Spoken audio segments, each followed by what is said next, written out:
Alors, salam alaikum.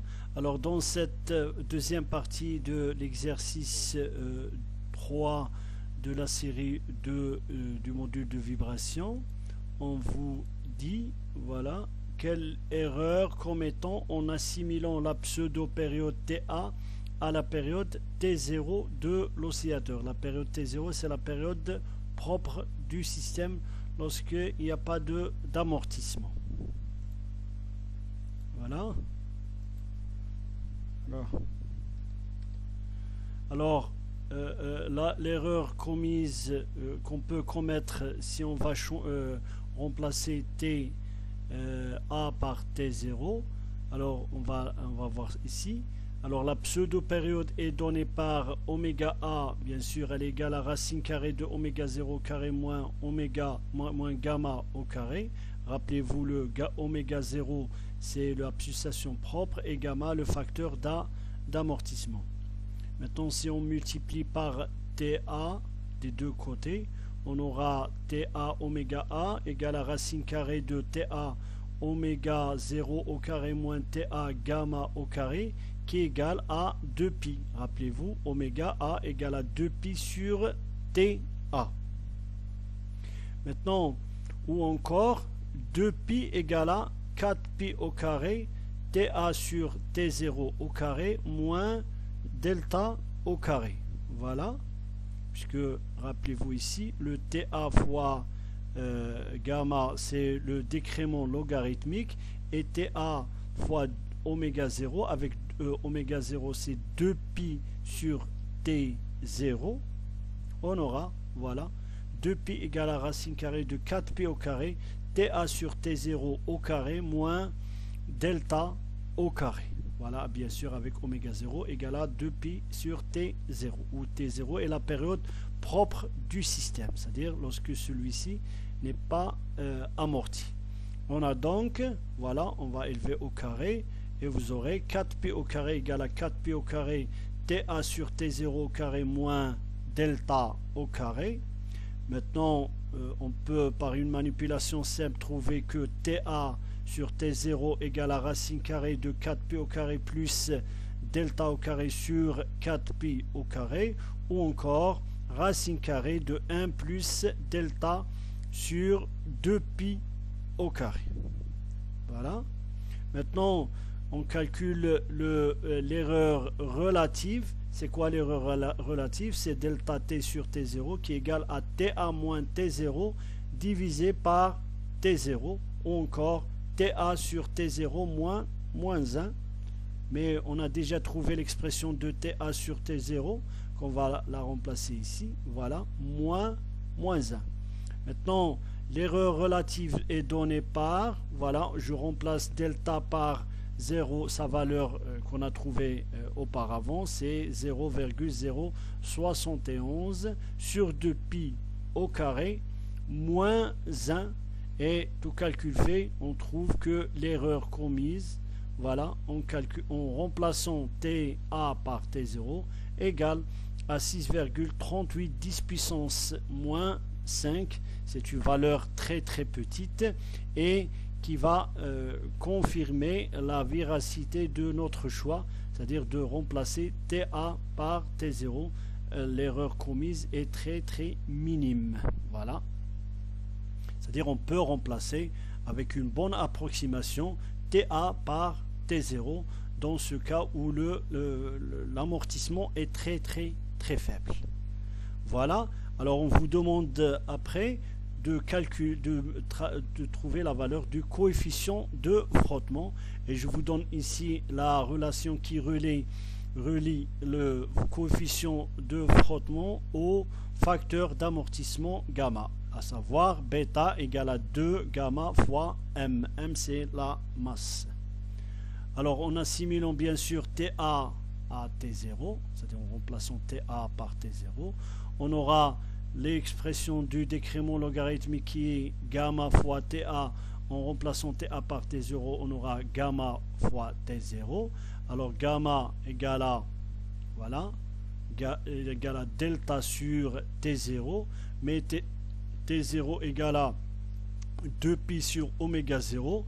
encore oméga 0, c'est la racine carrée de K sur M. Et je remplace delta par sa valeur 0,071 de pi. La valeur de K égale à, elle était donnée dans l'énoncé 200 newtons par mètre et la masse est égale à 1,2 kg. Il faut faire attention aux unités ici. Et on trouve que le gamma, le facteur d'amortissement, égale à 1,46. Alors comparé avec oméga 0 qui est égal à racine carrée de K sur M et qui est égal à 12,91. C'est-à-dire que gamma est très très petit devant oméga 0. C'est un amortissement très très faible. Voilà. Alors finalement, le coefficient de frottement est égal à bêta égale à 2. Voilà, je vous donne l'expression. Bêta égale à 2 gamma sur fois M. Je remplace et j'aurai la valeur de bêta qui est égale à 0,35 kg par seconde. Il faut faire attention aux unités. Maintenant, la question suivante. Alors, on vous dit, on change le fluide de l'amortisseur. La courbe enregistrée correspond alors au régime critique avec les mêmes conditions initiales. Calculez la position de la masse M à l'instant t égale à 0,1 seconde et l'énergie dissipée par le système à cet instant. Voilà. Alors, pour un mouvement critique, j'ai donné la fois passée la solution, c'est-à-dire l'équation horaire et l'allure.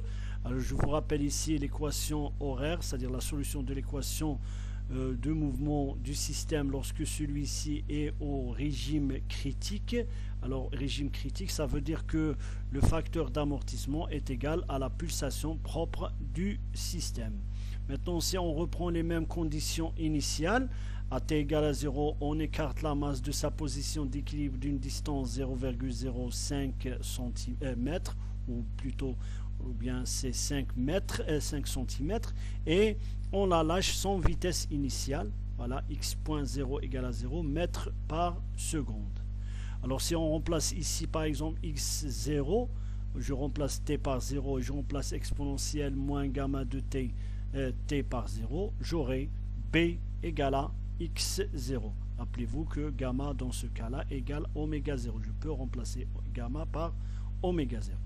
Maintenant, la deuxième condition, c'est que x.0 égale à, alors je dérive et je remplace par t par 0. Alors je dérive cela, c'est a, exponentielle moins gamma de t avec t égale à 0, alors c'est 1, a, moins, je dérive, voilà, je remplace t ici par 0, j'aurai b, et avec un moins gamma, voilà, un moins gamma, b égale à 0. Maintenant, a égale à gamma fois x0, puisque b égale à x0. D'où a égale à oméga x0. Alors, on a gamma qui égale à oméga 0, et on a déjà trouvé oméga 0 qui égale à 12,91 radians par seconde, fois 0,05, c'est x0 en mètres, et on aura a égale à, c'est une vitesse, 0,645 mètres par seconde. Alors on écrit l'équation horaire du mouvement comme x égale à, alors on a le a, t plus le b, et gamma qui égale à oméga 0, 12,91 t. Voilà. C'est l'expression de l'équation horaire du système. Alors, à t égale à 0,1 seconde, on trouve, voilà, je remplace tout simplement le t par 0,1 et je trouve que la masse en t égale à 0,1 et à une distance par rapport à l'équilibre égale à 3,11 fois 10 puissance 2, c'est-à-dire 3 cm,11, voilà, 11. L'énergie totale du système est donnée par, voilà, et c'est l'énergie cinétique plus l'énergie potentielle dans ce cas-là. Alors bien sûr, AT égale à 0, on a l'énergie, la vitesse en 0 égale à 0. Et bien c'est le terme, et l'énergie cinétique AT égale à 0 est nul. Il nous reste juste le terme de l'énergie potentielle. Alors l'énergie totale à T égale à 0 égale à 1 demi de kx au carré au point 0. Voilà, je remplace T égale à ici par 0. J'aurai 0,05. Voilà. Alors avec K égale à 200 newtons par mètre et X au carré égale à 0,05 au carré, ce qui donne 0,25 joules. Voilà. Alors bien sûr, à T égale à 0,1 seconde, on a, voilà, je dérive cette expression là par rapport au temps pour avoir l'expression du temps et je remplace T par 0,1. Voilà. Alors tout calcul fait, voilà, ce qui donne x.0,1 égale à moins 0,22 mètres par seconde. Alors ce moins-là veut dire que la masse est dans la direction vers l'équilibre, c'est-à-dire elle revient vers son état d'équilibre. Voilà. Avec, voilà, alors bien sûr l'énergie cinétique en ce moment-là n'est pas nulle, voilà, puisque elle est égale à 0, moins 0,22. Maintenant je remplace dans l'énergie cinétique l'énergie potentielle, voilà, et j'aurai l'énergie totale à T égale à 0,1, 1 demi de la masse, fois la vitesse au carré, plus 1 demi de K, la constante de raideur, fois la position de la masse en T égale à 0,1. Alors tout calcul fait, j'aurai 0,126 joules, c'est-à-dire au moment où T égale à 0,1. Alors enfin, l'énergie perdue par le système pendant 5 TA est donnée par, voilà, la différence entre ET à T égale à 0 et l'énergie totale en T égale à 0,1. Voilà, j'ai trouvé 0,25 moins 0,126 qui égale à 0,124 joules. Voilà, on termine la résolution de l'exercice 3 de la série 2. Merci.